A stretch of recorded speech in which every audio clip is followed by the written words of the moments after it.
Okay, Coach, the season begins on Thursday. How has the team's preparation for the Carson-Newman game been going? I've been very impressed with our players and the way they have gone about that preparation. They've done everything we've asked them to do, and it's not easy, and it's not for everyone. And, we ask an awful lot. They have to make sacrifices. We talk about going back to January, where 2016 started for a football season.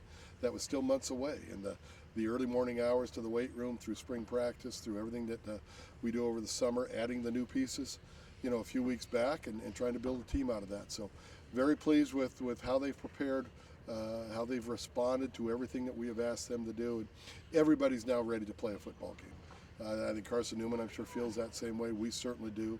We need that game to answer so many questions and to get in the routine of moving forward. So great challenge, great task ahead of us with the travel, with the competition, the opponent and such.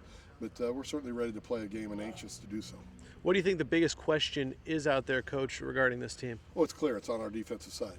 We return, a number of proven players on the offensive side, but so few on that defensive side, other than maybe a Cameron Buell, a Connor Cox, in there. But again, as the calendar turns and it's another year, it just creates opportunity. So you have a Jeff Schott stepping into a starting role now.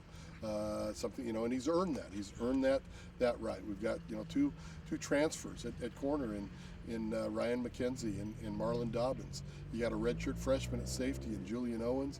You got some guys up front, returning guys in Darian Hamberry.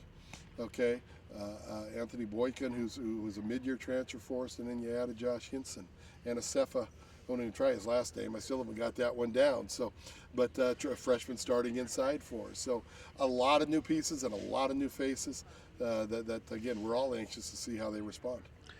Coach, Carson-Newman is historically one of the best teams in Division II football, multiple national championships, and legendary coach and Coach Sparks. What's it going to be like when your team takes the field on Thursday against such a good team? Well, again, I think, like I said, we've got the offensive side, a lot of maturity, guys that have been there, done that. They played in 2 playoff games a year ago, and there's tremendous growth gained from that experience, we believe. But then you had the new players, those that weren't part of last year's team, that are going to be tested and tested very, very quickly. An option offense, you're traveling 3 time zones away, playing on a Thursday, national television, all of that. And so we'll see. But when you sign on at Humboldt State, the travel's a part of what we do. It just is. And even if you're flying to games, there's a bus trip on each end of it that you have to be prepare for. So again, we'll go back there and we're going to play. It's just one game. It doesn't have any bearing on the conference or anything like that. It's one game. It's an important out-of-conference game, but it's just one game. So we're excited to match up against a team with the tradition of Carson-Newman.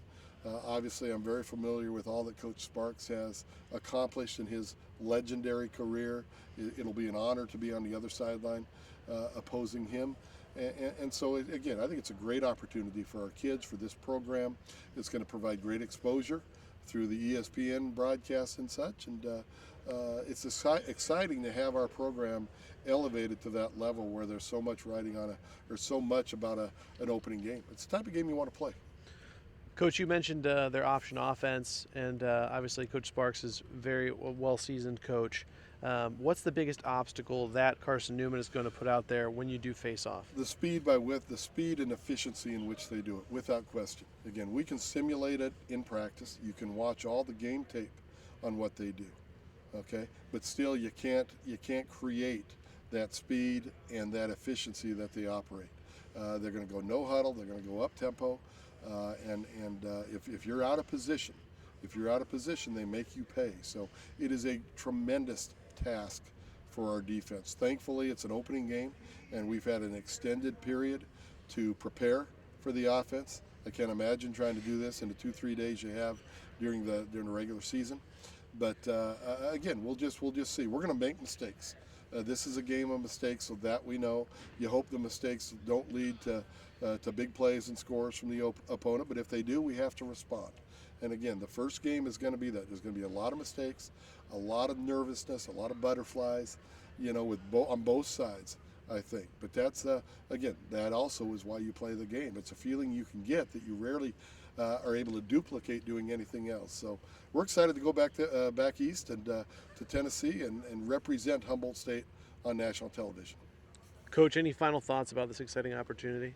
Well, I said it's a great opportunity, and it is. My goal back in 2008 when I took over here was to elevate the program to a level that had national respect and national attention. And certainly I think our national ranking and the ability to go play an opponent like this, and the fact that ESPN thought enough of the two teams to put it as one of their first telecasts of the year says a great deal. So we're excited to go back and win or lose, we're going to give it our best shot.